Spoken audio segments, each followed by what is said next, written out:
de Canaán, en tanto que Lot habitó en las ciudades de las llanuras y fue poniendo sus tiendas hasta Sodoma. Mas los hombres de Sodoma eran malos, pecadores contra Jehová, en gran manera. Es en realidad un pequeño mundo. Mundanalidad es un gran problema que la iglesia tiene en el siglo XX. La iglesia se ha vuelto mundana y el mundo ha llegado a ser religioso. Y es tan difícil notar la diferencia entre la iglesia y el mundo. Oímos mucho sobre la separación de la iglesia y el Estado, pero necesitamos oír más sobre la separación de la iglesia y el mundo. Esto es lo que la palabra de Dios dice. En 1 de Juan capítulo 2, versículo 15, no améis al mundo, ni las cosas que están en el mundo. Si alguno ama al mundo, el amor del Padre no está en él. Cuando decimos el mundo, ¿qué queremos decir al usar la palabra mundo? Es una traducción de la palabra griega cosmos. Y cuando la Biblia nos dice que no amemos al mundo, no habla del planeta Tierra. Cuando la Biblia dice no améis al mundo, habla de un sistema impío. La palabra traducida mundo dije que es la palabra cosmos, que significa orden. Orden. Tiene la idea de una filosofía, un sistema. Por ejemplo, hablamos del mundo de las finanzas, hablamos del mundo del deporte, hablamos del mundo de la moda. No estamos hablando de un pueblo, ni un lugar. Hablamos de un sistema, un cosmos. Cuando una mujer se pone cosméticos, ¿qué está haciendo? Ella está poniendo su rostro en orden.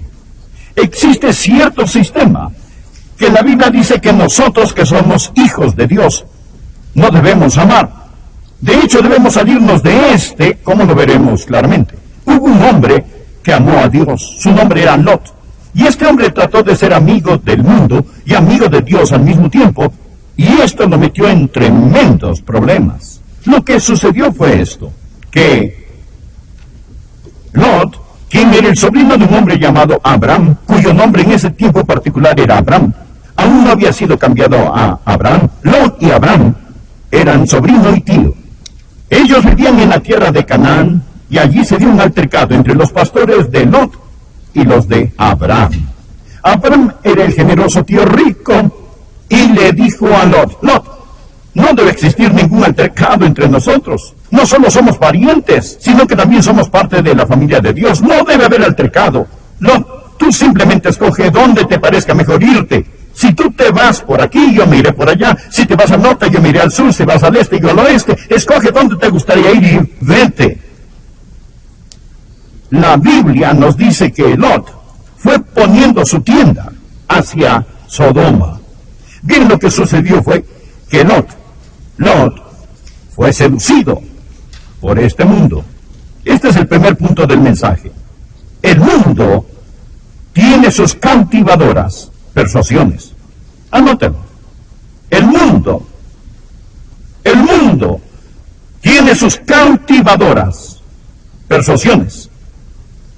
Ahora, el lugar al que Lot quería ir era hermoso, atractivo, lujoso, seductor, cautivador y persuasivo.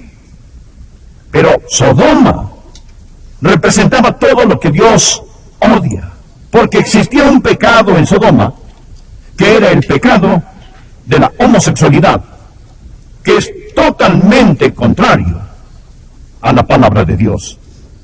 Ahora, nunca discuta conmigo sobre esto, porque no discutiré con usted. Lo apuntaré a la palabra de Dios y me saldré del argumento. Permítame darle la palabra de Dios.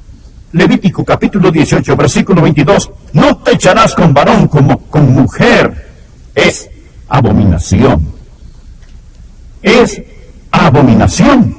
Yo no lo inventé. Soy un predicador de la palabra de Dios.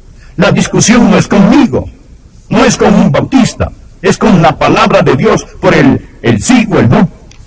Bien, lo que es una abominación a Dios ha llegado a ser una fuente de orgullo para algunos. Lot colocó su tienda hacia Sodoma. Sodoma era la obra maestra de Satanás. Recuerde lo que dice Juan. Primera de Juan 2, versículo 16, porque todo lo que hay en el mundo, los deseos de la carne, los deseos de los ojos y la vanagloria de la vida, no proviene del Padre, sino del mundo. Piense sobre Sodoma. Y sobre algunos otros lugares que quizás conoce. Existía el deseo de la carne, Sodoma con sus placeres. Existían los deseos de los ojos, Sodoma con sus posesiones. Existía la vanagloria de la vida, Sodoma con sus filosofías. Y así, Lot llegó a ser un amigo de Sodoma. Ahora, ¿qué tiene que ver esto conmigo? ¿Qué tiene que ver con usted? Bien, las mismas fuerzas que tuvieron sus cautivadoras persuasiones para alejar a Lot, esas mismas fuerzas trabajan sobre el pueblo de Dios hoy en día. Segundo punto. Primer punto. El mundo tiene sus cautivadoras persuasiones. Los deseos de la carne, los deseos de los ojos y la vanagloria de la vida. Inexpresablemente malvado. El segundo punto. El mundo tiene su poder controlador. El mundo tiene su poder controlador. La Biblia dice en Romanos capítulo 12 que no nos amoldemos a este mundo. El mundo lo meterá a usted en un molde. Pero sucederá muy sutilmente. Permítame darle 4 pasos en la vida de Lot. Paso número 1. Dirección. Leamos por favor Génesis 13, el versículo 12 en la última parte. Y Lot fue poniendo sus tiendas hasta Sodoma. Fue poniendo sus tiendas hasta Sodoma. Él tan solo tomó una dirección, se movió hacia Sodoma. Él no estaba aún en Sodoma. Él simplemente dio un paso hacia Sodoma. Y le preguntaré a cada padre y cada madre, a cada adolescente que me escucha, ¿ha hecho usted esto? ¿Ha dado usted un paso hacia Sodoma? Sodoma. ¿Ha comenzado usted a moverse en una dirección inicua? Primero, dirección. Y luego, decisión. En Génesis, capítulo 14, versículo 12, la Biblia dice que Lot moraba en Sodoma. Recuerde, primero la dirección, luego la decisión. Él decidió mudarse a Sodoma. No sé qué pasó. Probablemente simplemente empezó a moverse más cerca y más cerca. Pronto él estaba viviendo en los suburbios de Sodoma. Y finalmente se dijo, bueno, sería mucho más fácil si sencillamente me mudo a Sodoma. Yo no tengo que participar en sus pecados. Dirección, decisión y ahora deshonestidad. Lo que le sucedió a Lot es que su conciencia se endureció. Él se sentía como en su propia casa, en Sodoma. Lo que antes solía asombrarlo, ahora lo divierte. Su conciencia se ha endurecido. Él ha llegado a ser un ciudadano de Sodoma en su totalidad. De hecho, él llegó a ser un líder. Lot llegó a ser parte de la gobernación. En Génesis capítulo 19, versículo 1, la Biblia dice que Lot estaba sentado a la puerta de Sodoma. ¿Qué significa estar sentado a la puerta? Es lo mismo que decir que él estaba en el palacio de justicia. Allí era donde se llevaba a cabo los negocios. Primero dirección, luego decisión, luego deshonestidad. Y ahora estaba tan engañado que no podía ver lo que sucedía en Sodoma. Verá, Lot era un buen hombre, un hombre piadoso. Pero quiero que vea cómo el diablo lo engañó. Destruyó su testimonio y todo lo demás. Él se mudó a Sodoma. Llegó a ser uno de sus líderes. Su esposa ocupaba un lugar en la sociedad de Sodoma. Sus hijas asistían al colegio de Sodoma. Quizás eran porristas. Ellas empezaron a salir con los jóvenes de Sodoma. Y ahora tenemos a un hombre que ha llegado a ser un completo ciudadano de Sodoma, que llamaba a los hombres de Sodoma sus hermanos. Lot cayó tan bajo. ¿Quién es que habla tan fuerte? Un solitario pecadito que se metió, contesté, y pronto todo el infierno entró. Lot se mudó a Sodoma y Sodoma se mudó en Lot. Aquí está el tercer punto. El tercer punto. El mundo tiene su corrupta polución. El mundo tiene su corrupta polución. Usted no puede jugar con fuego y no quemarse. Lo que sucedió fue esto, que Dios envió a 2 ángeles para advertir a Lot. Y Dios, aunque yo no soy un ángel, Dios me ha enviado para advertirle a usted. Dios envió a 2 ángeles para advertir en Sodoma, para advertir a Lot del juicio que venía sobre Sodoma. Pero cuando los 2 ángeles llegaron a casa de Lot, los pervertidos sexuales de Sodoma trataron de cometer sodomía con los 2 ángeles. Es una de las historias más sórdidas de toda la Biblia. Y Lot, estando adentro de la casa, les dijo: entren rápido a la casa, salgan de las calles de Sodoma, no saben lo que está a punto de sucederles. Estos eran ángeles santos que habían tomado la forma de seres humanos, y Lot los metió a su casa. Luego Lot sale a hablarle a la enojada muchedumbre sodomita fuera de su casa, y les dijo: escuchen, estos hombres son mis invitados, no hagan eso a ellos. Tengo 2 hijas vírgenes que nunca han conocido varón. Les daré mis hijas para que hagan con ellas lo que quieran. ¿Se lo puede imaginar? ¿Se imagina a un hombre que sencillamente puso su tienda hacia Sodoma? Ahora está sacrificando a sus hijas a las lujurias de los sodomitas. Este hombre cayó tan bajo. Los ángeles le dijeron a Lot: Lot, nosotros vamos a destruir este lugar con azufre y con fuego. Tú tienes que huir de Sodoma, porque Dios va a hacer llover azufre y fuego sobre Sodoma. Lot, que ahora estaba enamorado de Sodoma, apenas si podía creer que debía dejar Sodoma. El mundo había envuelto sus asquerosos dedos alrededor de su corazón. Su esposa estaba tan enamorada de Sodoma que no pudo evitar el mirar hacia atrás. La Biblia dice en Génesis 19, versículo 26, entonces la mujer de Lot miró atrás a espaldas.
El juicio de Dios cayó sobre Sodoma y sobre todo ese inicuo sistema. Estoy hablando del precio que pagó Lot. Primero, en el área de su fe. De su fe. Él era un hombre que amaba a Dios. En esta historia encontramos a Dios hablando con Abraham, pero no ve que Dios le dirija la palabra a Lot. Él estaba cegado por el pecado. Finalmente Dios llega a sacar a Lot antes de que caiga el azufre y el fuego. Pero Lot no tenía el compañerismo que Abraham tenía con Dios. Él tenía la suficiente religión para ser miserable en el mundo y la suficiente mundanalidad para ser miserable en su adoración. Él era miserable en ambas áreas de su vida. Le costó su fe. Le costó su familia. Él perdió su familia. Creo que la familia de Lot está en el infierno. Creo que su esposa está en el infierno. Creo que sus hijas están en el infierno. Creo que sus yernos están en el infierno. Cuando Lot finalmente entendió lo que Dios iba a hacer con Sodoma, trató de advertir a su familia. Escuche esto, Génesis 19, versículo 14. Entonces salió Lot y habló a sus yernos, los que habían de tomar sus hijas, y les dijo: levantaos, salid de este lugar, porque Jehová va a destruir esta ciudad. Mas pareció a sus yernos como que se burlaba. Los yernos se rieron de Lot. ¿Quién es usted, señor Lot, sentado en la puerta? ¿Quién es usted para decirnos que salgamos de la ciudad? Santulón, fanático. Ellos se rieron de él. Hay algunos de ustedes. Puede ser que usted vaya para el cielo, puede ser salvo, pero están dañados moralmente y es tan mundano que sus seres amados van a morir en el infierno porque se tropiezan sobre su asqueroso testimonio. Su asqueroso testimonio. Ellos se burlan de usted. Usted va y les habla de Jesucristo y ellos lo ven viviendo con un pie en el mundo y con el otro pie en la iglesia. Lot fue un hombre que sufrió la pérdida de su fe. Él sufrió la pérdida de su familia y sufrió la pérdida de su fortuna. Él era un hombre de negocios. No hay nada de malo con los negocios. Él era un hombre rico. No hay nada malo en las riquezas. Abraham era también rico. Pero les diré esto, amigos. Todo quedó hecho cenizas. Y cuando todo quedó hecho cenizas, terminó sin nada en este mundo o en el mundo venidero. La Biblia dice en el Nuevo Testamento que cuando comparezcamos ante el tribunal de Cristo, que si la obra de alguno se quemare, él sufrirá pérdida. Si bien él mismo será salvo, aunque así como por fuego. ¡Qué ilustración de Lot! Lot salió de Sodoma con la cola de su abrigo humeando. Todo lo que él soñó, planeó y trabajó, le dijo: abuelita, regrese. No va a poder detenerlos. Usted no puede hacer nada. Ella respondió: yo les puedo hacer saber de qué lado estoy. Amén. Yo puedo hacerles saber de qué lado estoy. Usted dirá: pastor, hay muchas otras cosas que son peores. Eso es cierto. Eso es cierto. Pero pocas cosas más peligrosas que esta.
Y vendrían los miércoles en la noche. ¡Hey! Yo no puedo controlarlos. Y no vamos a sentarnos a juzgarnos los unos a los otros diciendo: mire, él hizo esto o aquello. Ese no es el propósito. Vamos a juzgarnos cada uno a nosotros mismos. Vamos a orar y preguntar: Señor, ¿qué deseas que yo haga? Amén. Si están felices, digan amén.